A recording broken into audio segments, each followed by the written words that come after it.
हमारे श्रीमद् रामानुजाचार्य जी महाराज अपने गुरुदेव के पास अनेक बार गए कि आपने जो मुझे मंत्र दिया है इसकी विधि मुझे बताइए। उनके आचार्य चरण ने जब विधि बताई तो विधि बताने से पहले बोला कि इस मंत्र को सबके सामने मत बोलिएगा। सब जगह परंपरा है कि गुरु मंत्र का उच्चारण सब जगह नहीं करना चाहिए।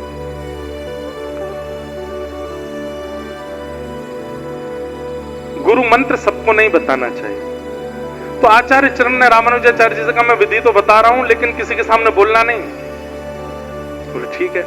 अब जैसी विधि बताई, रामानुजाचार्य जी ने जैसी विधि सुनी और जैसे ही नाम जप करने के लिए बैठे, जैसे ही मंत्र जाप किया, अष्टाक्षर मंत्र का जाप करते ही शंख चक्र गदा पद्मधारी ठाकुर जी प्रकट हो गए। जैसे ही प्रकट हुए, नेत्र खोल करके रामानुजाचार्य जी ने देखा शंख चक्र गदा पद्म धारण किए हैं, साम वर्ण के ठाकुर जी, घुंघराले केश हैं, सुंदर मुकुट धारण किया है, कमल जैसे नेत्र हैं और सामने खड़े होकर के रामानुजाचार्य जी को दर्शन दे रहे हैं। गुरु जी ने मंत्र दिया, मंत्र का पहला जाप करते ही ठाकुर जी प्रकट हो गए। रामानुजाचार्य जी ने तुरंत अपनी माला को किनारे रखा, ठाकुर जी को प्रणाम किया और दौड़ करके मंदिर के शिखर पर चढ़ गए और शिखर पर चढ़ के मुख पर हाथ रख के जो गुरु मंत्र गुरु जी ने दिया था पूरी दुनिया में चिल्ला चिल्ला करके सुनाने लगे सबको। गुरु जी दौड़ करके आए, हे रामानुजाचार्य क्या कर रहे हो?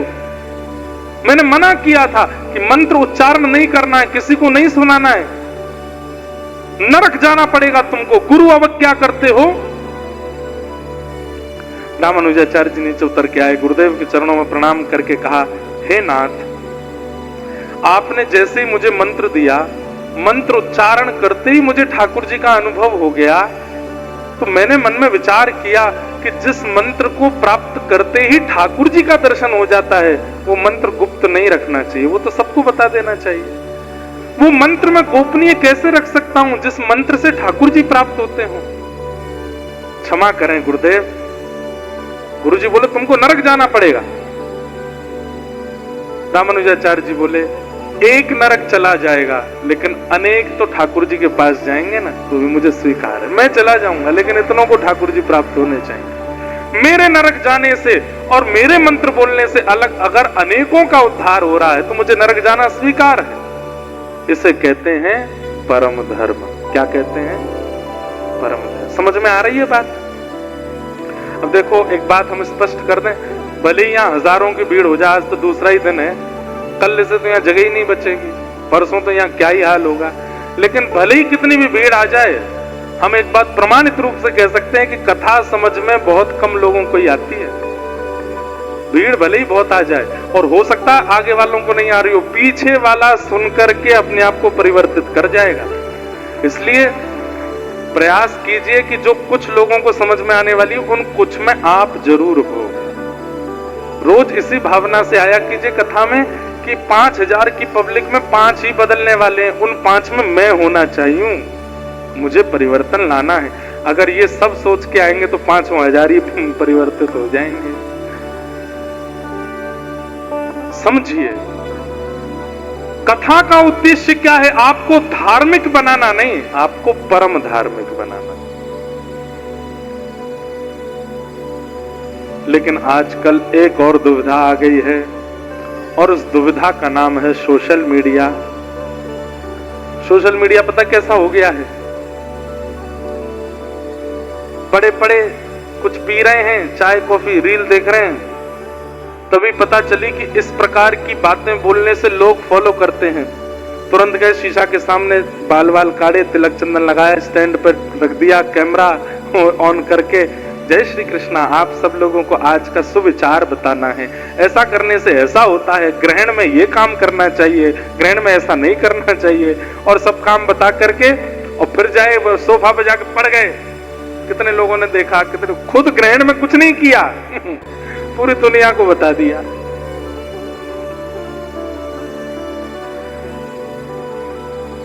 कलयुग में, सतयुग त्रेता द्वापर में राक्षस पता थे। सतयुग में सबको पता है 2 ही राक्षस हैं, कौन? हिरण्यकश्यप, हिरण्याक्ष। त्रेता में सबको पता है दो ही राक्षस हैं, रावण कुंभकर्ण।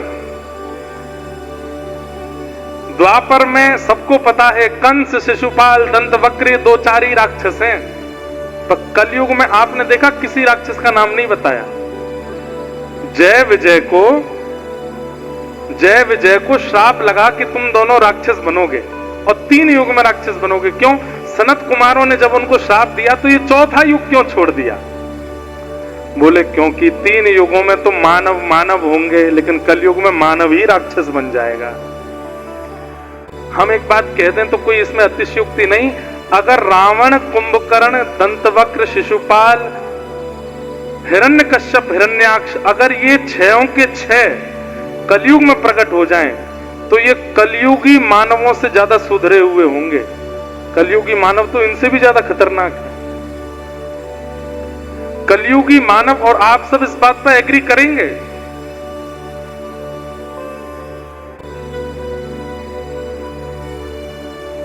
पहले इंदौर की पहचान होती थी महाकाल भगवान से।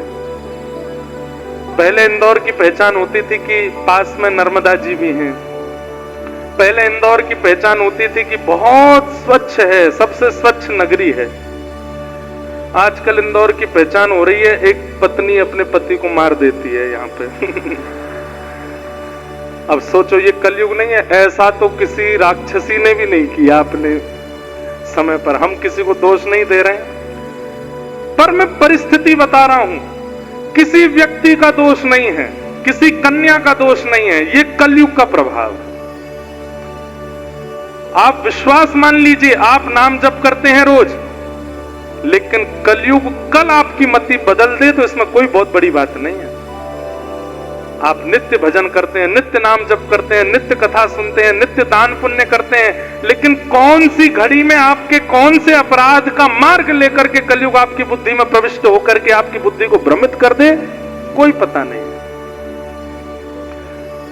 इसलिए कलयुग में कई लोग सोचते हैं कि हमने एक बार कथा तो सुन ही ली, एक बार यज्ञ तो कर ही लिया, 2-4 एकादशी तो कर ही ली, इनका अरे भाई कुछ नहीं होगा। एक दिन भी अगर आपने नागा किया और उसी दिन को माध्यम बना करके कलयुग आपकी बुद्धि में प्रविष्ट हो जाएगा और आपसे ऐसे कृत्य करवा देगा। अब जिस किसी भी कन्या ने वो काम किया, पति को मरवाया या जो कुछ भी करवाया, आज वो इतनी ग्लानि में है कि मैंने ऐसा क्यों कर दिया, और वो स्वयं नहीं समझ पा रही होगी कि मैंने ये क्यों किया। हमने तो न्यूज वगैरह पे देखा, उनके सब परिवार के लोग कह रहे वो ऐसी तो नहीं थी, वो ऐसा तो व्यवहार नहीं था, ऐसे विचार तो नहीं थे। और हर दोषी व्यक्ति के परिवार के लोग अपने ही बालक पर विश्वास नहीं कर पाते कि वो ऐसा कैसे हो गया, वो ऐसा तो नहीं था। ये कलयुग है। रावण जन्म से ही राक्षस है, शिशुपाल, दंतवक्र जन्म से ही राक्षस हैं, लेकिन कलयुग में व्यक्ति जन्म से महात्मा है। लेकिन कब राक्षस बन जाए ये उसको खुद को नहीं पता होता। इसलिए एक क्षण भी नाम के बिना निकलने मत दीजिए। जैसे कोविड से बचने के लिए वैक्सीन थी, डॉक्टरों ने कहा कि एक बार वैक्सीन लगवा लो तो फिर आपको कोविड नहीं होगा।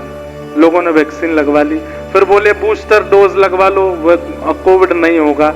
सब लोग कोविड में जैसी वैक्सीन लगवा ली, उसके बाद बिना मास्क के घूमने लगे। और कोई कहता भाई मास्क तो देख, सर्टिफिकेट देख मेरा, वैक्सीन लगवा ली मैंने, है ना। ठीक वैसे ही कलयुग में हर क्षण आपको नाम की वैक्सीन लेनी ही लेनी है। कलयुग में आप एक बार के नाम से आपका कुछ नहीं होगा, आपको हर क्षण लेना ही पड़ेगा, हर क्षण बोलना ही पड़ेगा, हर क्षण करना ही पड़ेगा। नहीं तो वो नाम, नहीं तो कलयुग एक क्षण भी आपके खाली समय को देखेगा, वहीं से प्रविष्ट हो जाएगा आपके अंदर। इसलिए कलयुग केवल नाम आधारा, सुमिर सुमिर नर उतना ही पारा। कलयुग में यज्ञ करने की जरूरत नहीं है, कलयुग में तप करने की जरूरत नहीं है, कलयुग में अनुष्ठान करने की आवश्यकता नहीं है। कलयुग में केवल एक आवश्यकता है, हर क्षण, हर घड़ी, हर पल बस हरि नाम करते रहो। इसलिए भैया कलयुग में एक ही वैक्सीन है, पर कोरोना वायरस इतना खतरनाक नहीं है, कलयुग बहुत खतरनाक है। कोरोना वायरस तो एक वैक्सीन लेने से भाग जाता है, नहीं आएगा दोबारा, लेकिन कलयुग वायरस को भगाने के लिए तो आपको हर क्षण एक नाम जीवन में उतार लीजिए। राधा रमण राधा रमण राधा रमण राधा रमण राधा रमण। चलते फिरते उठते बैठते खाते पीते हंसते सोते जागते हमेशा ये चित्त में चलता रहे, हरे कृष्ण कृष्ण कृष्ण हरे हरे, हरे राम राम राम हरे हरे, महामंत्र चलता रहे। बस 1 मिनट के लिए भी ये नाम आपको छोड़े ना। एक बात बताएं आपको, नाम का एक बहुत सुंदर भाव है। आपको पहले पकड़ना पड़ता है और कुछ दिन आप पकड़ के रखते हैं, लेकिन फिर कुछ समय बाद होता है नाम आपको पकड़ लेता है। और जब नाम आपको पकड़ता है तब क्या होता है? हमारे गोवर्धन में एक महाराज जी थे, उनका नाम था ठाकुरदास बाबा। क्या नाम था? ठाकुरदास बाबा। मैंने उनका अंतिम काल में दर्शन किया। हम लोग माला जपते हैं तो ऐसे उंगली से माला आगे करते रहते हैं, इस उंगली का प्रयोग नहीं करते, ऐसे जपते रहते हैं। उन महाराज जी ने नाम को पकड़ा। जब तक माला हाथ में है तो समझो आपने नाम को पकड़ा है, लेकिन नाम आपको पकड़ लेता है तो क्या होता है? माला छूट जाती है, लेकिन ये चलता ही रहता है। उन महाराज जी का जब हमने दर्शन किया, वो अत्यंत वृद्ध अवस्था में, उनको उठाने के लिए भी 2 लोग आते थे, चलाने के लिए 4 लोग लगते थे। सब क्रिया उनकी 2 और लोगों से ही होती थी, लेकिन उनकी उंगली ऐसी ही चलती रहती थी, माला नहीं होती थी, और उनके होठ अपने आप फड़कते रहते थे। ऐसी स्थिति हो गई कि रात्रि गहरी नींद में भी उनके होठ फड़कते रहते थे। क्यों? क्योंकि नाम ने उनको पकड़ लिया। और सही मानिएगा, ऐसे लोग ही कलयुग में बच पाएंगे, नहीं तो बच भी नहीं पाओगे, बच नहीं पाओगे। कलयुग बहुत खतरनाक है। जिन क्रियाओं को न्यूज में आप लोग देख करके आश्चर्य करते हैं, कोई आदमी इतनी हैवानियत कैसे कर सकता है, अगर आपने नाम आश्रय नहीं लिया तो आपके ऊपर भी वह हैवानियत आ सकती है और आपसे भी ऐसा कुछ करवा सकती है। इसलिए बहुत आश्चर्यचकित मत होइए। आश्चर्यचकित तब होइए कि जब नाम मुफ्त का मिलता है फिर भी हम लेते नहीं है उसको, फिर भी जपते नहीं है उसको। कोई भी काम कीजिए ना, करोड़ों छापिए, कौन मना करता है आपको? करोड़ों का टर्नओवर कीजिए, बड़ा बड़ा बिजनेस कीजिए, खूब पैसा कमाइए, खूब धन धान्य, लेकिन नाम आश्रित रहिए, नाम का त्याग मत कीजिए। कलयुग बहुत खतरनाक है। हमारी बात समझ लीजिए, मान लीजिए। ये कलयुग कहीं आपसे कोई घटनाक्रम ना करवा दे, उसके लिए नाम मत छोड़िए।